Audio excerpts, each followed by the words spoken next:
감사합니다. 우리 코람데오의 또 우리 힘차게 찬양과 청년 이부 임원들, 새 리더들 감사합니다. 여러분 많이 피곤하시죠? 별로 안 피곤하신 것 같습니다.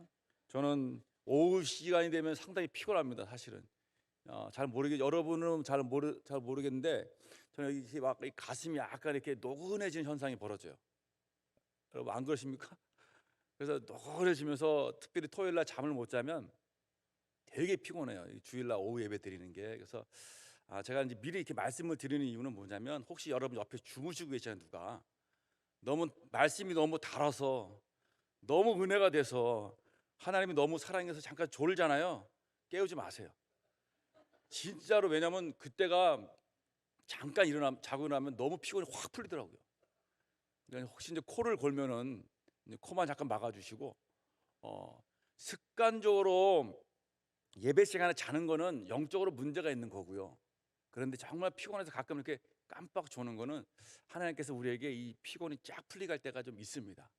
여러분 잠깐 졸고 나서도 제가 설교를 계속 하고 있을 거예요. 걱정하지 마시고 그냥 쭉 들으시면 됩니다. 여러분 우리 백범 김구 선생님 잘 아시죠? 이런 일기에 이런 일이 있습니다. 내 소원이 무엇이냐고 하느님이 내게 물으시면 나는 서슴지 않고 내 소원은 대한 독립이요 라고 대답할 것이다. 그 다음 소원은 무엇이냐 하면 나는 또 우리나라의 독립이요 할 것이요, 또 그 다음 소원이 무엇이냐는 세 번째 물음에도 나는 더욱 소리를 높여서 나의 소원은 우리나라 대한의 완전한 자주 독립이요 라고 대답할 것이다. 동포 여러분, 나 김구의 소원은 이것 하나밖에 없다. 내 과거의 70평생을 이 소원을 위하여 살아왔고 현재에도 이 소원을 위하여 살고 있고 미래에도 나는 이 소원을 이루려고 살 것이다. 이 김구 선생님의 소원은 단 하나였습니다. 대한민국의 자주 독립. 여러분의 소원은 무엇입니까? 누가 여러분에게 소원이 뭐냐고 묻는다면 여러분 생각하지 마시고, 여러 가지만 생각하지 마시고 딱 찔러서 나오는 답이 무엇입니까? 솔로몬에게 하나님께서 물어볼 때 솔로몬은 뭐라 대답했습니까? 듣는 마음, 지혜를 달라고 기도해 하나님께 요구를 했습니다. 사도 바울은 로마 교인들을 간절히 보기 원했습니다. 간절이란 말은 간이 절단 나도록 이란 뜻이 있답니다. 그만큼 너무 열정적으로 보고 싶었던 것이 간절하다, 간이 절단 날 정도로 열망한다는 얘기고, 저는 간절이라는 단어를 간이 절도록 이렇게 좀 이렇게 해석하고 싶어요. 여러분 혹시 배추 절어버렸습니까? 배추를 절인다는 말 아시죠? 어디다가 절입니까? 소금에 절여요. 그러니까 배추에 소금이 딱 절여져 가지고 이게 풀이 꺾여야 되게 만드는 거잖아요. 이런 것처럼 로마 교인들이 간에 절여진 거예요. 그게 간절이라는 개념이 아닐까라는 생각이 드는 거예요. 그러니까 내 간에 로마 교인들이 절여질 정도로 그렇게 로마 교인들을 보고 싶어 했습니다. 그래서 로마 사도 바울은 10절에 이렇게 말합니다. 한번 10절 보시겠어요? 10절에 한번 읽겠습니다. 시작. 어떻게 하든지 이제 하나님의 뜻 안에서 너희에게 나아갈 좋은 길 얻기를 구하노라. 너희에게 나아갈 11절 첫 번째 보겠습니다. 시작. 너희 보기를 간절히 원하는 것은 13절 보시겠습니다. 처음에 형제들아 내가 여러 번 너희에게 가고자 한 것을. 사도 바울은 반복해서 내가 너희들을 얼마나 보고 싶어 했는데, 얼마나 내가 로마 교회를 방문하고 싶어 했는데 정말 간절히 너희를 보고 싶어 했다라고 말합니다. 느껴지십니까? 이 정말 간이 저리도록, 간이 절단 나도록 로마 교인들을 보고 싶어 했습니다. 그런데 바울은 로마를 방문한 적이 한 번도 없습니다. 로마 교회를 방문한 적도 없고 로마를 방문한 적도 없습니다. 간절하면 이루어진다는 말이 있죠. 결국 로마를 방문해서 로마 교인들을 만나게 됩니다. 그런데 자유인의 신분이 아닌 죄수의 신분으로 로마를 방문합니다. 바울은 고린도에서 약 3개월간 머물면서 이 로마서를 집필했습니다. 3개월간 이 로마서를 쓰면서 바울의 마음은 오로지 로마 교인을 보고 싶은 마음으로 가득 찼습니다.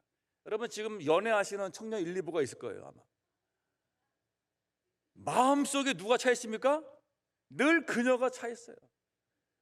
그 남자가 차 있는 거예요. 늘 마음속에는 보고 싶은 사람이 차 있을 수밖에 없습니다. 바울이 그랬어요. 로마 교인들을 향한 로마 마음이 너무 간절해서 그의 마음은 온통 로마 교인들로 가득 찼습니다. 그렇다면 왜 로마 교인들을 보고 싶어 했을까요? 11절 하반절을 보겠습니다. 이렇게 우리 11절 다 같이 한번 읽겠습니다. 시작. 내가 너희 보기를 간절히 원하는 것은 어떠한 신령한 은사를 너희에게 나눠주어 너희를 견고하게 하려 합니다. 견고하게 하기 위해서입니다. 로마 교회를. 여러분 수요 예배에 혹시 오신 분들 손들라 그러면 또 쑥스러우니까 수요 예배에서 제가 로마서를 1, 2, 3, 3번을 강의했습니다. 그래서 1부, 2부 때 강의한 거 뭐냐면 로마서에 대한 서론을 했어요. 거기에서 뭘 얘기했냐면 로마 교회가 우리가 알고 있는 처럼 이렇게 은혜가 넘치는 교회가 사실 아니에요.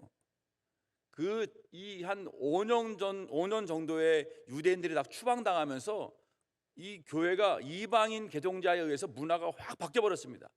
그러면서 갈등이 생기기 시작했고 유대인 개종자들은 돼지고기를 안 먹었는데 이 사람들은 마음 놓고 돼지고기를 먹고 유대인 개종자들은 할례도 지켰는데 이 사람들은 할례도 안 지키고 서로 막 싸우고 갈등이 일어나고 분열이 확 일어났습니다. 그래서 유대인 개종자들은 자기네끼리 예배드리고 이방인 개종자도 자기네끼리 예배드리고 이런 상황이 사실 이 로마 교회가 식사도 같이 않고 만남도 같이 않았습니다. 그래서 이 사도 바울은 그게 아니다. 복음은 예수 그리스도 안에서 멀리 떨어진 이방인과 유대인들을 하나로 묶는 것인데 너희들은 왜 갈라져 있느냐? 하나로 묶어주기 위해서 복음으로 하나 되기 위해서 사도 바울은 로마서 편지를 썼고 그 로마 교회를 방문하고 싶어 했습니다. 복음 안에서 하나 된 교회, 복음으로 견고하게 교회를 다시 세우기 위해서 복음을 내가 전하기 원하노라 라고 15절에 말하고 있습니다. 여러분 우리의 소원은 무엇입니까? 제가 감명 깊었던 아주 드라마가 있습니다. 혹시 아시는지 모르겠어요. 낭만 닥터 김사부 보셨습니까? 들어오는 보셨죠? 낭만 닥터 김사부. 거기에 명대사들이 많이 나옵니다. 그 중에 저희가 아주 그냥 깊은 감동을 준 대사가 있는데 저의 일종의 목회의 철학 같은 그 대사가 있습니다. 한번 영상으로 한번 제가 준비해 봤습니다. 의사는 환자를 살리는 것이 의사의 사명입니다. 살린다. 무조건 살린다. 여러분 목사의 사명은 뭘까요? 성도를 살리는 것이 목사의 사명입니다. 환자가 치료를 거부하거나 다른 병원으로 이송되어 자기 손을 떠난다면 어쩔 수 없지만 자기에게 치료받고 싶다는 환자가 있다면 무슨 수를 써서라도 살린다. 목사도 마찬가지라고 저는 생각합니다. 저를 싫어서 교회를 떠나거나 거부하지 않는 한 저는 살린다. 무조건 살린다는 것이 저의 목회 철학입니다. 그래서 목회는 다른 것이 아니라 사람을 살리고 치료하고 세우는 사역이라고 생각합니다. 대구 동신교회에 권성수 목사님의 생명사역이라고 이런 표가 있습니다. 저도 그 사역에 동의합니다. 특히 단면 목회자는 성도뿐만 아니라 함께 사역하는 부교역자와 그들의 가정도 책임지고 살리고 치료하고 세워야 하는 것이 목회 철학입니다. 물론 부교역자가 저를 거부하면 어쩔 수 없습니다. 여러분 로마 교회를 견고하고 또 로마 교회를 다 살리기 위해서 사도 바울은 간절한 마음으로 로마를 방문하고자 했습니다. 그들에게 복음을 가르치고자 했습니다. 그렇다면 우리가 오늘 이 본문을 통해서 우리 2024년 온누리여 다시 일어나라, 온누리를 다시 일으키고 세우고 고치고 살리기 위해서 무엇을 해야 할까요? 그 얘기를 나누고 싶습니다. 첫 번째는 8절에 나와 있습니다. 8절 한번 다 같이 읽도록 하겠습니다. 자, 시작. 먼저 내가 예수 그리스도로 말미암아 너희 모든 사람에 관하여 내 하나님께 감사함은 너희 믿음이 온 세상에 전파됨이로다. 여러분 누군가에게 관심이 있다는 얘기는 그 사람의 소식을 되게 궁금해합니다. 사도 바울은 로마에 관심이 있었기 때문에 되게 그 사람들 소식을 궁금해했어요. 그 사람들의 이 믿음의 소식들이 아시아와 유럽의 로마 전역에 퍼져 있었습니다. 그리고 그 소식을 듣고 감사했습니다. 여러분, 부모님들 자녀들이 군대가 있거나 타지에 있거나 해외에서 공부하거나 직장 생활할 때 관심 있습니까, 없습니까? 다 관심 있죠? 아마 이렇게 질문할 겁니다. 교회는 잘 다니고 있니? 성경은 읽고 있니? 기도는 하니? 주일 청소는 잘하고 있어? 좋은 교회 만났어? 어떻게 청년부 예배는 잘 참석하고 있고? 다 물어보시죠? 대부분 다 물어봐요. 관심이 있기 때문에 그러는 거예요. 그들의 믿음에 관심이 있기 때문에. 그러면은 교회 잘 나가고 있습니다. 청년부들 열심히 활동하고 거기서 좋은 자매도 만났어요. 좋은 형제도 만났어요. 그러면 뭐 부모님들이 얼마나 감사합니까? 하나님께 감사합니다. 사도 바울이 그런 심정이에요. 로마 교회의 이야기를 들으면서 너무 감사한 이야기를 지금 하고 있는 것입니다. 초대교회 예루살렘처럼 모이기를 힘썼고 로마 교회다가 속으로 모여서 말씀을 나누고 식사를 하고 서로 물건을 나눠 쓰고 헌금을 통해서 가난한 사람을 도와주고 복음을 전하고 지역사회에서 칭찬을 받았던 것 같습니다. 그래서 바울은 로마 교인들의 봉사와 믿음과 헌신의 소식을 듣고 너무 감사해서 하나님께 감사하지 않을 수 없었다라고 말하고 있는 것입니다. 그러나 사실 로마 교회에 문제가 없었던 것은 아니었습니다. 조금 전에 말씀드린 것처럼 분열되고 갈등이 있고 싸우는 상황이었어요. 그럼에도 바울은 로마 교인들의 믿음으로 인해서 감사하고 있습니다. 그렇다면 교회를 살리기 위해서, 교회를 견고하게 세우기 위해서 우리가 해야 될 것은 무엇이냐? 감사할 일에 초점 맞춰야 됩니다. 교회나 교인의 부정적인 모습과 문제에 초점 맞추기보다는 교회의 좋은 모습, 열심히 교회를 섬기는 교인들의 모습에 초점을 맞춰서 감사하다라고 얘기해야 하는 것입니다. 그래야 여러분 우리가 감사하고 교회를 견고하게 세울 수 있습니다. 못하는 것을 지적하기보다는 잘하고 있는 것을 칭찬해야 교회가 세워집니다. 여러분 혹시 피그말리온 효과라는 걸 들어보셨어요? 이것은 뭐냐면 피그말리온 하니까 뭐 피그미를 말린다 이런 비스무리한 그거 아닙니다. 피그미하고 관계 없습니다. 이거는 이게 그리스 신화에 나오는 이야기인데 피그말리온이라는 사람이 자신이 조각한 여성상을 너무 사랑하게 되었어요.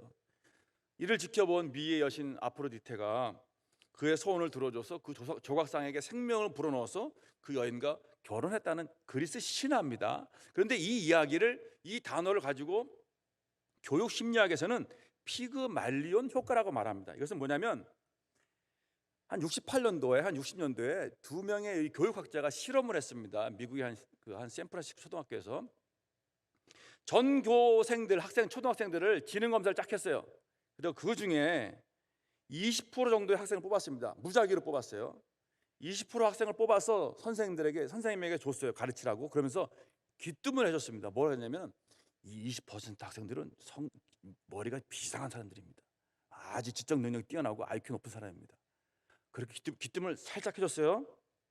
8개월 후에 똑같은 지능 검사를 했습니다. 그랬더니 그 결과 이 20%에 속한 학생들이 다른 학생들보다 평균 점수가 올라갔고 지적 능력도 올라갔습니다.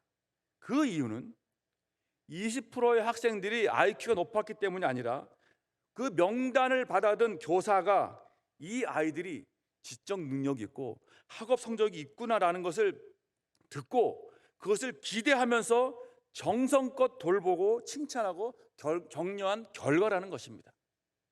그러니까는 선생님의 관심과 사랑을 받은 아이들은 태도가 바뀌고 공부에 대한 관심도 높아져서 지능과 학업 성적이 높아졌다는 것입니다.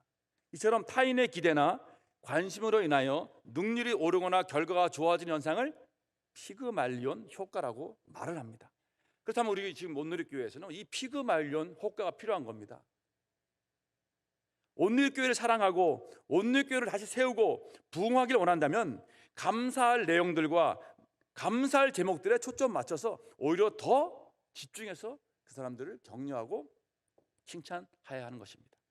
가정에서도 마찬가지예요. 여러분, 자녀들, 남편들, 아내들에게 못한다고 해보세요. 여러분, 저도 그런 경험이 있지만은 그럼 싸움밖에 안 일어나요. 기분 나빠요. 자꾸 이렇게 지적질 당하면. 여러분 안 그렇습니까? 그래서 우리가 못한다고 자꾸 지적질하는 게 아니고요, 잘하는 것을 칭찬한다고 칭찬해 줘야 하는 것입니다. 교회를 바로 세우기 위해서는 야, 너는 왜 그거밖에 못해? 너 이렇게 능력이 안 돼? 똑바로 못해? 이게 아니고 잘하는 걸 찾아서 감사할 줄 알고, 못하는 걸 보이지만은 그래도 잘한다고 얘기해 주는, 그것이 피그 말년 효과이고, 사도 바울이 로마 교인들이 지금 문제가 있는 것을 알면서도 너의 믿음으로 인해서 내가 감사하노라 라고 하고 있는 것입니다. 그래서 우리는 우리 교회에서, 여러분 여러 부서에서 이름도 빛도 없이 알아주던 알아주지 않던 자신을 드러내지 않고 묵묵히 섬기는 봉사자들에게 초점 맞추시기 바랍니다. 교회를 위해서 날마다 기도하는 기도자들에게 초점 맞추시기 바랍니다. 2024년 주일학교 부장, 부감, 교사로 섬기고 성가대와 구역장과 부구역장 각 기관 임원들로 섬기는, 리더들로 섬기는 사람들에게 초점 맞추고 격려하고 수고합니다, 감사합니다, 이렇게 하는 것이 교회를 견고하게 세우는 것입니다. 여러분, 또 특별히 제가 이렇게 점심 이후에 식곤증과 피곤함에도 불구하고 오후 예배 다 참석해서 자리를 채우시는 여러분 보면서 너무 감사해요. 감사하잖아요. 저라도 감사해요. 모든 성도들, 영화부, 유아부, 유치부, 초등부, 중고등부, 청년 1, 2부, 그리고 모든 성도들 위해서 너무 감사합니다. 우리 서로 한번 이렇게 한번 할까요? 서로를 격려하고 박수 치면서 그대가 있어서 감사합니다. 우리 박수 치면서 한번 인사하겠습니다. 그대가 있어서 감사합니다. 그대로 인해서 행복합니다. 여러분 정말 감사합니다. 여러분이 있어서 제가 행복하고, 여러분이 있어서 여러분 옆에 앉아 계신 것이 정말 감사한 것입니다. 첫 번째는 감사하라 하는 것입니다. 자, 그러면 우리가 두 번째는 뭘까? 9절 보겠습니다. 9절 읽겠습니다. 다 같이 시작. 나의 증인이 되시거니와 항상 내 기도에 쉬지 않고 너희를 말한다. 두 번째는 여러분 기도하는 것입니다. 교회를 사랑하는 사람은 늘 교회를 생각하며 교회를 위해서 기도합니다. 이런 찬양이 있습니다. 제가 찬양을 못하기 때문에 이해하시기 바라고 들어주시도록. 앉으나 서나 교회 생각, 앉으나 서나 교회 생각, 떠오르는 교회 모습 피할 길이 없어라. 여러분 이 찬양 들어보셨어요? 여러분 이게 새로 나온 찬양입니다. 아마 청년들은 잘 모를 거예요. 50대 이후가 좀 알 겁니다. 24년 교회를 어떻게 이끌고 갈 것인가를 가장 많이 생각하는 사람이 누굴 것 같습니까? 교회를 사랑하는 사람입니다. 이 교회를 사랑하는 사람이 늘 머릿속에 교회 생각합니다. 앉으나 서나 교회 생각. 교회를 살리고 고치고 세우고 부흥케 하려는 사람이 교회를 생각합니다. 항상 생각하는 사람은 기도하게 되었습니다. 사도 바울처럼 내가 항상 내 마음에 품고 기도하노라. 저도, 여러분도 아마 앉으나 서나 교회 생각할 겁니다. 밥 먹을 때도, 자면서도 교회 생각합니다. 어제 토요일날 김만호 목사님과 배드민턴 오전에 우리 집사님과 치고 목욕탕에 갔습니다. 건식 사우나실에서 사우나하면서 무슨 얘기 했겠습니까? 교회 얘기. 사우나실에서도 우리는 교회 얘기해요. 목욕탕 가니까는 남교 장로님하고 와 계시더라고. 이야, 참 반갑더라고요. 너무. 남교 장로님하고 또 남교 장로님이 또 목욕 끝난 다음에 식사를 대접해 주셨습니다. 밥 먹으면서 무슨 얘기 하겠습니까? 교회 얘기. 우리는 앉으나 서나 사우나실에서도 식당에서도 교회 얘기. 어떻게 하면 교회를 말씀으로 견고하게 세울까? 성도를 살리고 세우고 온전하게 할까? 이 생각으로 머리에 가득 차 있습니다. 어떻게 우리 구역을 섬길까? 구역장들은 그런 생각하지 않습니까? 교사들은 어떻게 하면 내가 주일학교 아이들을 정말 살릴까? 이 아이들 어떻게 교회를 재밌게 할 수 있을까? 그 생각하시죠? 교사들, 성도님들? 성도들이 생각날 때는 그 생각이 여러분 기도로 바뀌게 됩니다. 그런데 내 생각이 인간의 생각이 아니라 하나님의 생각이 되어야 합니다. 그래서 내 생각이 하나님의 생각과 뜻이 아니라면 내 생각을 바꾸시고 수정하시도록 어떻게 해야 돼요? 기도하는 것입니다. 내 생각이 다 옳은 건 아니잖아요. 내 생각이 있지만 내 생각이 하나님의 생각이 아닐 수가 있습니다. 그래서 하나님, 내 생각이 잘못되었다면 바꿔주시옵소서. 하나님의 생각과 뜻으로 만들어 바꿔주시옵소서. 그렇게 기도하는 것입니다. 기도를 오래 하시는 분들이 있습니다. 왜 그렇습니까? 기도 제목이 많기 때문에. 중보기도 해달라고 받은 제목들이 많기 때문에 딱 앉으면은요 기도가 끊어지지가 않은 거예요. 계속 중보기도할 사람들이 이름이 막 나오는 거예요. 저도 제 책상에 중보기도자들의 이름이 적혀 있습니다. 이렇게 기도해달라고. 머릿속에 다 기억 못하기 때문에 적어서 기도하고 있습니다. 사랑하고 관심 있으면 생각하게 되고요, 생각하면은 기도하게 됩니다. 사랑하면 생각하고, 생각하면은 기도합니다. 지금 오늘의 교회는 기도할 때인 것입니다. 개인적으로 기도하고 다 같이 모여 합심으로 기도합니다. 여러분, 돌파 기도회를 우리 시작했습니다. 혹시 오해가 있을까 싶어서 제가 말씀드립니다. 돌파 기도회는 저를 위해서 만든 기도회가 아닙니다. 혹시 저 좋아서 만든 게 아닌가 이렇게 생각하시는 분들이 있을까 봐서 제가 말씀을 드리는데, 여러분 생각해 보세요. 근데 돌파 기도회 나오신 분은 알겠지만은 제가 기타 치고 우리 예람자매가 피아노 치고 그게 다예요. 예람자매 지금 그저께 피아노 치다가 손가락 나갔어요. 오늘 기부싸고 왔더라고. 저보라고 그냥 내가 너무 죄책감 느껴가지고 야 큰일 났다 이거. 여러분 기도해주시기 바라고, 손가락이 빨리 낫도록, 염증이 빨리 제거되고 완치되도록 기도해주시기 바라고요. 찬양곡을 선정하고 찬양곡 주제와 찬양 코드를 맞추고 찬양곡을 PPT 담당자에게 보내고 출력하고 또 설교 말씀 준비하고 콘티를 짜고 기도회를 인도하는 전체적인 진행을 제가 해야 됩니다. 여러분, 저는 안 하면 좋아요. 편해요. 저는 그 시간을 제가 벌 수 있으니까. 왜 하겠습니까? 제가 이거를. 아까 얘기했죠. 제 목표는 뭐라고요? 살린다. 무조건 살린다. 저도 차고하는 거 아닙니다, 여러분. 정말 저는 살리고 싶습니다. 정말 살리고 싶습니다. 저의 심령도 살리고 여러분의 심령도 살리고 이 교회를 살리고 싶어요. 저의 간절한 소망입니다. 그래서 제가 목욕실에서 목사님이 이제 쓰라고 해서 쓰는데 새벽 2시, 3시까지 여기 있어요. 제가 새벽 2, 3시까지 있으면 어떨 때는 새벽 기도를 미리 하고 가서, 여러분 혹시 새벽 기도 안 나온다고 뭐라 그러지 마세요. 저는 새벽 3시에, 새벽 2시에 새벽 기도 하고 가요. 그러면 목사님 왜 안 보이시지? 그런 말씀 하지 마세요. 저는 새벽 2시 하고 갑니다. 2, 3시까지 있다가 집에 들어가면 새벽 3시예요. 그렇게 준비하고 갑니다.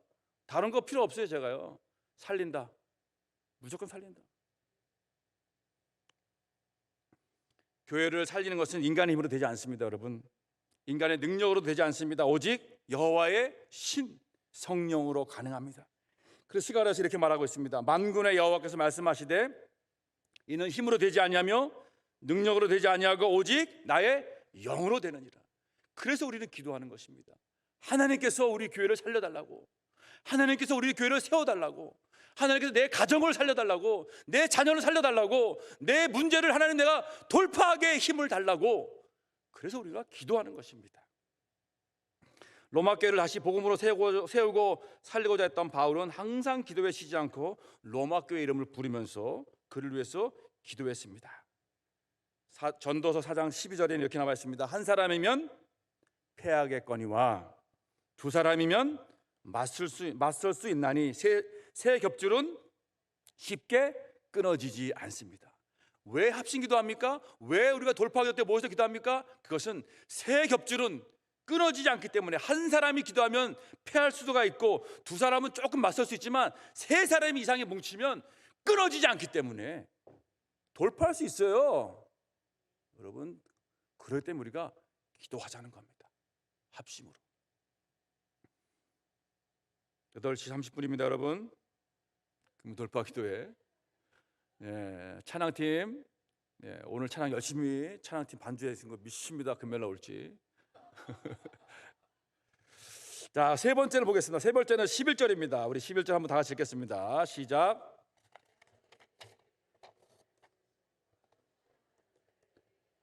너희를 견고하게 합니다. 자, 세 번째 우리가 교회를 세우고 살리기 위한 세 번째는 뭐냐면 신령한 은사를 나눠주는 겁니다. 복음을 나눠주고 신령한 은사를 나눠주는 것입니다. 여러분, 신령한 은사는 복음과 함께 성령께서 주시는 영적 은사를 가리킨다라고 말을 합니다. 고린도전서 12장 7절에서 11절을 보면은 성령의 은사에 대해서 나오고 있습니다. 예를 들면은 지혜의 말씀, 지식의 말씀, 성령 믿음의 은사, 병 고치는 은사, 능력 행함의 은사, 예언함의 은사, 방언함의 은사, 방언 통역의 은사, 뭐 그 외에도 뭐 여러 가지 은사들이 많습니다. 그런 이 신령한 은사들을 나누어 주는 것입니다. 복음을 나누는 것입니다. 교회가 바로 세워지기 위해서는요, 여러분이 갖고 있는 은사를 나눠 주는 것입니다. 교회가 섬기고 봉사하잖아요. 그러면 내가 하던 봉사를 누군가에게 이렇게 나눠줘야 하는 것입니다. 내가 가지고 있는 기도의 은사를 누군가에게 전달을 해줘야 하는 것입니다. 그래서 내가 없어도 내 자리를 계속해서 누군가는 이어갈 수 있도록, 이것이 교회가 꾸준하게 다음 세대로 이어지는 과정 중에 있는 것입니다. 영적 은사를 나눠주는 분은 성령님입니다. 바울이 아니고요. 그래서 사도 바울은 어떤 역할이냐면 사도 바울을 통해서 성령의 은사를 로마 교회에 전달하는 통로 역할을 하는 것입니다. 제가 이제 목회자들이 가끔 안수기도를 해줍니다. 그것은 목회자에게 능력이 있기 때문이 아닙니다. 자, 다시 한번 말씀드려요. 되게 중요한 것이 개념입니다. 목회자에게 능력이 있는 게 아니라 이 능력이 누구에게서 오는 겁니까? 하나님에게서 이 능력이 와서 그냥 목사님의 안수를 통해서 그 능력이 통과되는 그런 의미로 안수를 해주는 것입니다. 그래서 여러분 잘 조심하셔야 되는 것입니다. 그 능력의 기원은 목회자가 아니라 성령 하나님이신 것입니다. 그런 의미에서 여러분 내가 안수를 받는 것이고 기도를 받는 것입니다. 사도행전은 그런 일들이 많이 기록되어 있습니다. 빌립을 통해서 사마리아 교회에 복음을 전했는데 그때 베드로와 요한이 가가지고 안수함으로 해서 뭐가 내렸습니까? 성령이 임했습니다. 그만큼 우리가 영적 지주자들을 통해서 또 이렇게 교회 목사님이나 장로님을 통해서 그렇게 영적인 은사들이 나갈 수 있는 것입니다. 그래서 우리 안수받은 장로님들, 집사님들의 역할은 뭐냐면 정말 나의 이 안수받은 기도를 가지고 안수를 함으로 인해서 하나님께서 나를 통해서 이 안수가 영적인 은사가 확 나가도록, 여러분 그것이 중직자들의 역할인 것입니다. 하나님 나를 성령의 도구로 사용해 주셔서 하나님의 은사가 나가게 해주시옵소서. 이 복음을 서로 또한 나누는 것입니다. 그래서 구역 모임할 때 복음을 나누잖아요. 간증을 나누고 은혜를 나누는 시간입니다. 이러면 서로 도전받는 겁니다. 청년 1, 2부 샘 모임 있지 않습니까? 소그룹 모임 마찬가지고 주일학교도 마찬가지입니다. 선생님이 받은 은혜를 아이들에게 나눠주는 거예요. 선생님이 받은 은혜가 없어요. 뭘 나눠주겠습니까? 뭐 나눠줄 게 별로 없어요. 그러면 뭐 피자라도 나눠주든지, 먹을 거라도 나눠줘서 아이들에게 좀 육신의 즐거움이라도 줘야 돼요. 최소한. 그러니까 내가 이 복음을 나눠주고 내가 받은 은혜를 아이들에게 나눠주는 것이 교사이고 리더인 것입니다. 제가 받은 은혜가 없이 어떻게 여러분에게 은혜를 나눠주겠어요? 제가 받은 말씀의 은혜가 없는데 어떻게 여러분이 나눠주겠습니까? 저는 하나님께로부터 말씀의 은혜를 공급받아야지 하고 그 말씀에 받은 은혜를 여러분과 함께 나누는 것입니다. 그것이 지도자의 역할인 것입니다. 그것이 구역장의 역할인 것입니다. 그래서 구역 모임할 때 구역장들은 은혜가 충만해야 돼요. 그런 은혜가 없이는 구역을 이끌 수 없어요. 그런 기도함이 없이는 구역을 정말 성령 충만하게 할 수 없고 주일학교도 마찬가지입니다. 자, 그래서 우리가 복음을 나누고 간증을 나누고 성령의 은사를 나누는 내 통로가 될 때 교회가 바로 서갑니다. 자, 네 번째 보겠습니다. 네 번째 뭐냐면 13절입니다. 13절 다 같이 한번 보겠습니다. 다 같이 읽겠습니다. 시작.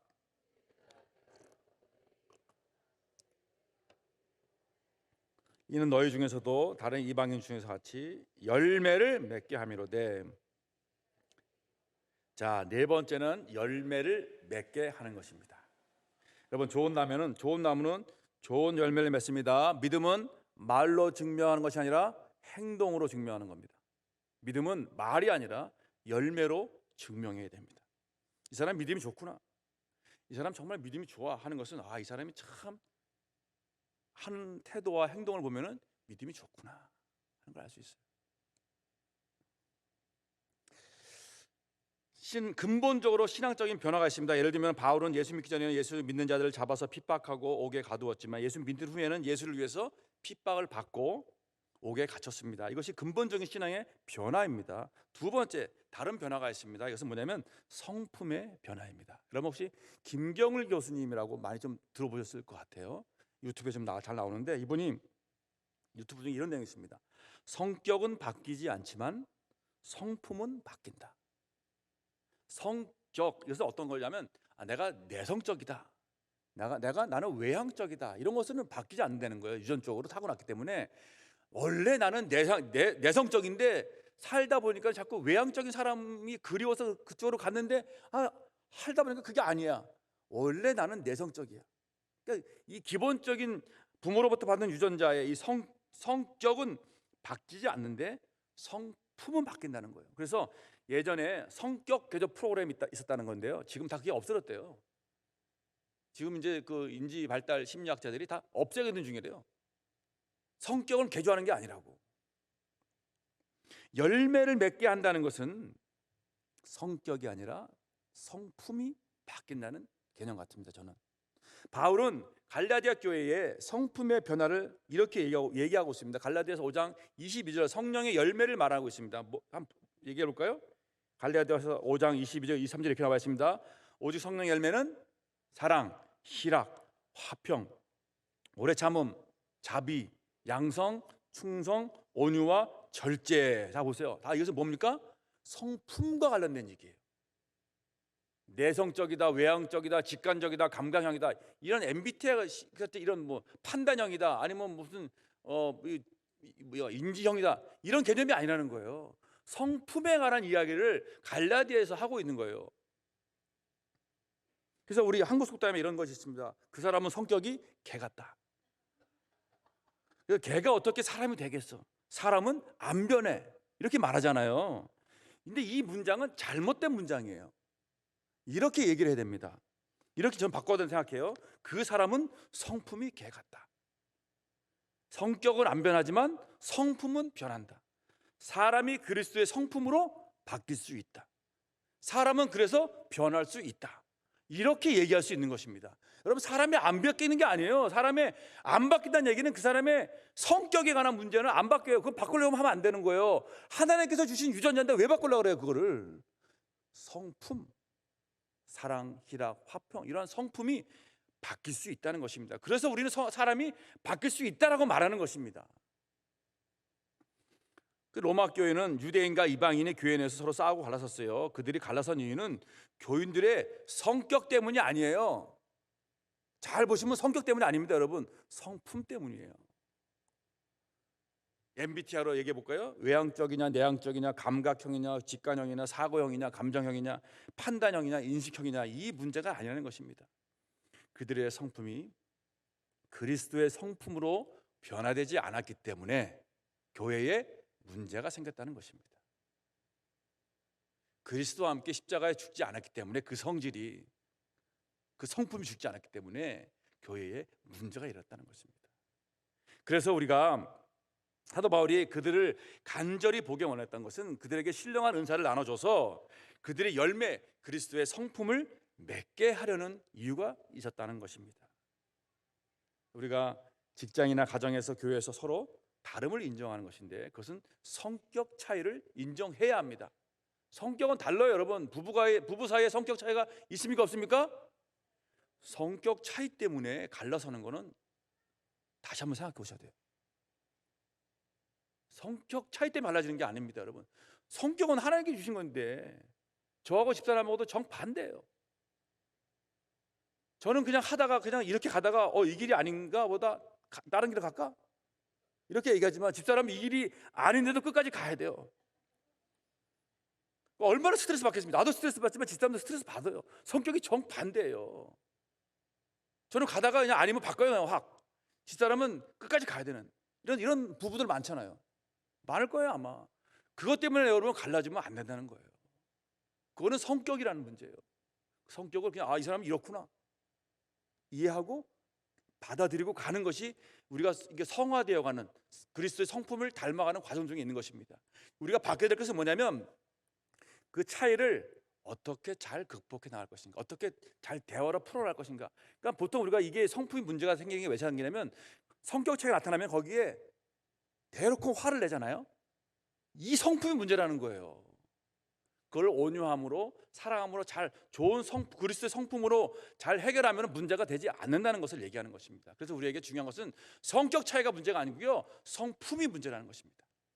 교회가 든든히 서고 가정이 바로 세우기 위해서는요 바로 이 성품이 그리스도의 성품처럼 닮아가야 된다라고 말하는 것입니다.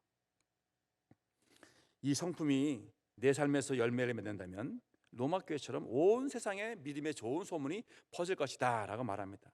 우리 마지막으로 한 가지만 말씀드리고 마겠습니다. 그렇다면 어떤 동기로 바울은 로마 교회에 가서 이렇게 복음을 전하고 복음을 통해서 이렇게 견고하게 세우기를 원했을까요? 그 이유가 무엇이냐면 14절 15절입니다. 우리 함께 마지막 읽겠습니다. 자, 시작. 헬라인이나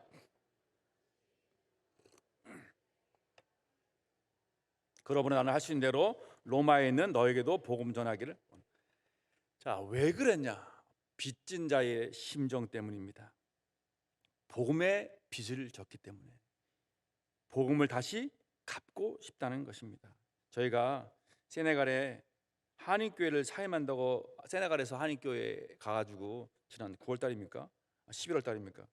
가서 사임한다고 말할 때 이렇게 얘기를 했어요. 저희는 파송교회인 온누리교회에 사랑의 빚을 졌습니다. 이제는 온누리교회가 저희를 필요로 합니다. 하나님께서 그 사랑의 빚을 갚을 수 있는 기회를 주신 것입니다. 20년 동안 온누리교회는 저희 가정, 저희 자녀, 세네갈 사역과 사역자를 위해서 기도하시고 헌금을 보내주셨고 안식년에 나오면 여러분들이 정말 식사를 대접해 주시고 후원금도 주셨습니다. 어떻게 그 사랑을 배반할 수 있겠습니까? 어떻게 그 사랑을 저희가 모른 채 할 수 있겠습니까? 온누리교회는 저희에게 고향과 같은 교회입니다. 이제 고향과 같은 교회가 저희를 필요로 하는데 그 빛을 갚으러 가야 할 것 같습니다. 이제 그 빛을 갚을 시간입니다 라고 대답했습니다. 어떤 분들은 저희를 아끼고 사랑하는 우리 성도님들은 성도 이렇게 말한 사람이 있습니다. 이렇게 혼란하고 어렵고 힘든 교회에 왜 왔냐 하시면서 저희를 염려해 주신 분들도 있습니다. 그 이유는 사도 바울처럼 내가 복음의 빚진 자이기 때문에 그렇습니다. 여러분의 사랑에 빚진 자이기 때문에. 우리는 복음의 빚진 자들입니다. 우리의 간절한 소망은 낭만닥터 김사부의 말처럼 살린다, 무조건 살린다. 사랑에 빚졌기 때문에 내가 살린다. 복음으로 성도를 살리고 예배를 살리고 구역을 살리고 부흥을 경험하는 것입니다. 여러분, 정말 이제 2024년 저 여러분 다 같이 하나님, 나를 통해서 가정을 살려주시옵소서. 나를 통해서 내 구역을 살려주시고 내 부서를 살려주시고 내 주일학교 살려주시고 내 구역을 살려주시고 이 교회를 살려주시옵소서. 세워주시옵소서. 나를 써주시옵소서. 이렇게 고백하는 저와 여러분 되시길 바라겠습니다.